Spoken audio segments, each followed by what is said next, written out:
네, 중대재해처벌법이 시행되면서 기업, 특히 중소기업들은 비상이 걸렸습니다.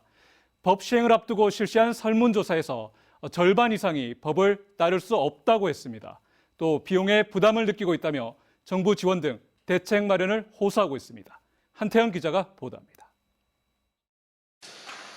금속재 울타리를 만들고 있는 영천의 한 금속 가공업체입니다. 금속의 판금, 절단 등 안전사고 위험이 큰 작업이 많아 한 해 평균 서너 건의 산업재해가 발생합니다. 직원 53명을 대상으로 안전사고를 대비해 외부 전문기관에 맡겨 다양한 안전교육을 수시로 하고 있지만 사고는 계속 발생하고 있습니다.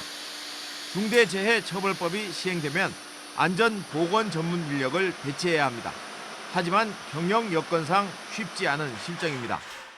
제가 아는 중소기업 대표가 한 수백 명 되는데 이거 지금 준비했다 하는 사람은 나는 들어보질 못했어요.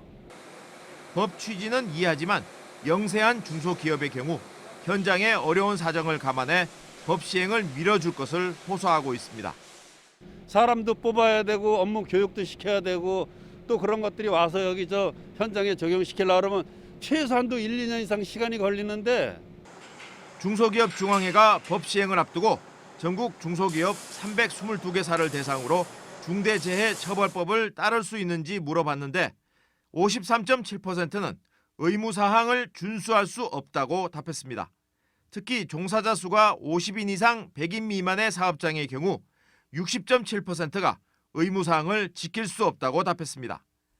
시행일에 맞춰 의무 준수가 불가능한 이유로는 의무 이해 어려움이 40.2%로 가장 많았고 전담 인력 부족 35%, 준비 기간 부족 13.9%, 예산 부족 11% 순이었습니다.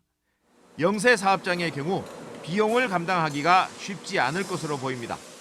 50인을 갓 넘기는 중소기업 같은 경우에는 중대재해처벌법의 핵심 요소가 안전보건관리 체계의 구축 및 이행인데 그에 대한 비용이라든지 인적 자원들 투입하기에 좀 어려움이 있을 것으로 예상이 됩니다.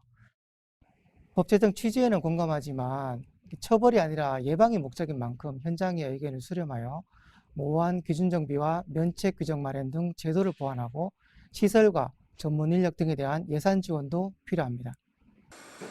중소기업 중앙회는 중대재해처벌법이 고의나 중과실이 없는 경우 면책될 수 있는 규정이 없다며 제도 개선을 해줄 것을 정부에 요구했습니다.